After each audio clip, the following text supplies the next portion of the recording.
సెంటర్లను ఎలా చెప్పుకుంటామో రైతు సంక్షేమంలో భాగంగా రైతు బజార్ల గురించి కూడా అలాగే చెప్పుకోవాలి.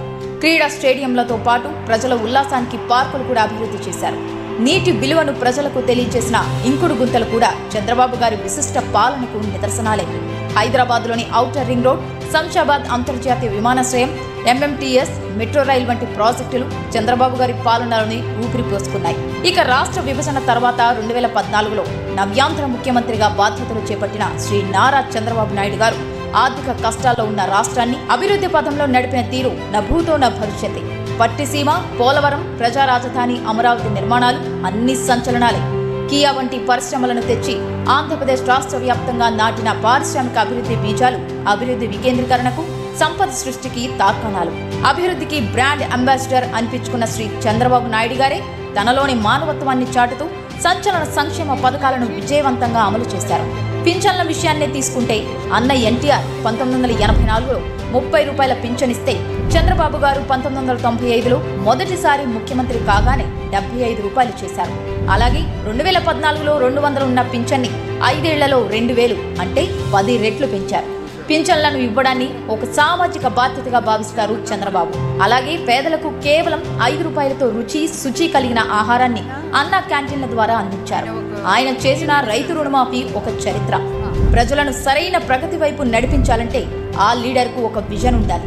విజన్తో పాటు క్రమశిక్షణ, కృతనిశ్చయం, శ్రమించే తత్వం, చిత్తశుద్ధి, సహనం, సాహసం ఈ లక్షణాలన్నీ కలిగిన నాయకుడు శ్రీ నారా చంద్రబాబు నాయుడు గారు. అటువంటి నాయకుడు ఈ రోజు ముఖ్యమంత్రిగా ఆంధ్రప్రదేశ్ రాష్ట్ర పాలనా పగ్గాలు అందుకుంటున్నారు. ఇది ఆంధ్రప్రదేశ్ ప్రజలకు నిజంగా శుభదినం. స్వర్ణ శకానికి నాంది పలుకుతున్న ఈ తరుణంలో ఆంధ్రప్రదేశ్ ప్రజలకు శుభాకాంక్షలు. చంద్రబాబు గారి పాలన రాష్ట్రంలోని ప్రతి ఒక్కరికి అత్యుత్తమమైన భవిష్యత్తును పంచాలని, ప్రతి గడపకు ప్రగతి, సంక్షేమం, ఆనందమని శుభాల తోరణాలు కట్టాలని ఆకాంక్షిద్దాం. ఓసారి చప్పట్లతోటి మనం వెల్కమ్ చేయాల్సింది, స్వాగతం పలకవలసింది.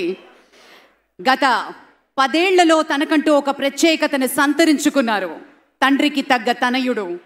5 ఏళ్ల కీలక శాఖలకు ముఖ్యమంత్రిగా నవ్యాంధ్రకు పెట్టుబడుల కలను తీసుకొచ్చిన లోకేష్ గత 5 ఏళ్లుగా ప్రతిపక్షానికి చిరునామాగా నిలిచారు. తండ్రి కార్యదక్షత, పిలుపుతో యువగళం స్ఫూర్తిగా రాష్ట్రమంతటా యువతలో చైతన్యాన్ని తీసుకొచ్చారు. Please put your hands together and welcome Nara Lokesh గారు.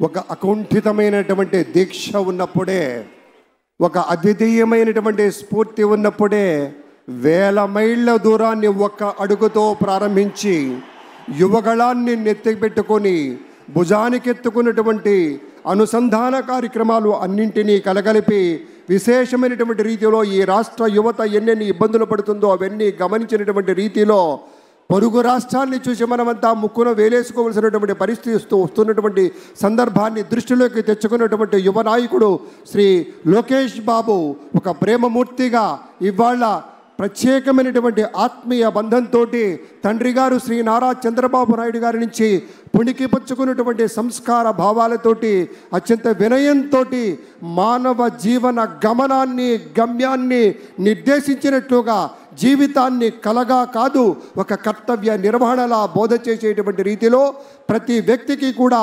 పరిపూర్ణమైనటువంటి మానవత వైపు దారి దీపంలా ఉండేటువంటి స్థాయిలో ఆయన పరిశ్రమించిన తీరు అనుపమానమైనటువంటి మాటను మీతో పంచుకుంటూ శిథిలమవుతున్నటువంటి విద్యార్థి జీవితాలకి, మళ్ళీ చెప్తాను, శిథిలమవుతున్నటువంటి విద్యార్థి జీవితాలకి కొత్త ప్రభుత్వాలు ఏం చెయ్యాలో శ్రీ నారా చంద్రబాబు నాయుడు గారికి తెలుసు. కాబట్టే ఇవాళ ఈ ఎడమ వైపున ఇంతమంది సారథుల్ని తన సైన్యంలో ప్రముఖమైనటువంటి స్థానాల్లోకి తీసుకుంటూ అపారమైనటువంటి కార్యదీక్షతోటి, అత్యున్నతమైనటువంటి ఆశయాలతోటి ప్రజా రక్షణకు అంకితమైనటువంటి నూతన ముఖ్యమంత్రిగా పటిష్టమైనటువంటి ప్రణాళికల్ని సమున్నతమైనటువంటి రీతిలో విశేష స్థాయిలో మార్గదర్శకమైనటువంటి స్థాయిలో తీసుకుపోయే శ్రీ నారా చంద్రబాబు నాయుడు గారికి వారి యొక్క ప్రమాణ స్వీకారోత్సవం వేళ తరలి వచ్చిన దేశం నలుగు చెరువుల నుంచి విచ్చేసినటువంటి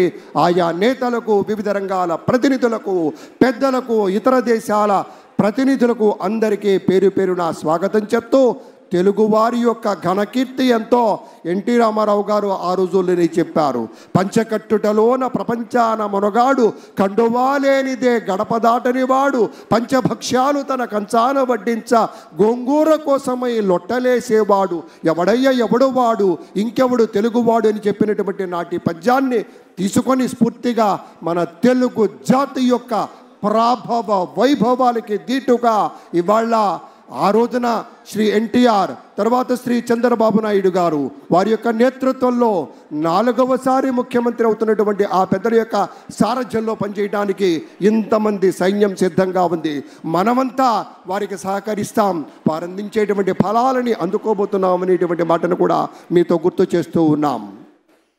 ఇది మామూలు ప్రమాణ స్వీకారం కాదు అని ప్రపంచవ్యాప్తంగా ప్రతి ఒక్కరూ అనుకుంటున్న క్షణం. ఒక తెలుగువారు సాధించాలనుకుంటే ఏదైనా చేయగలరు అని నిరూపించుకుంటున్న క్షణం.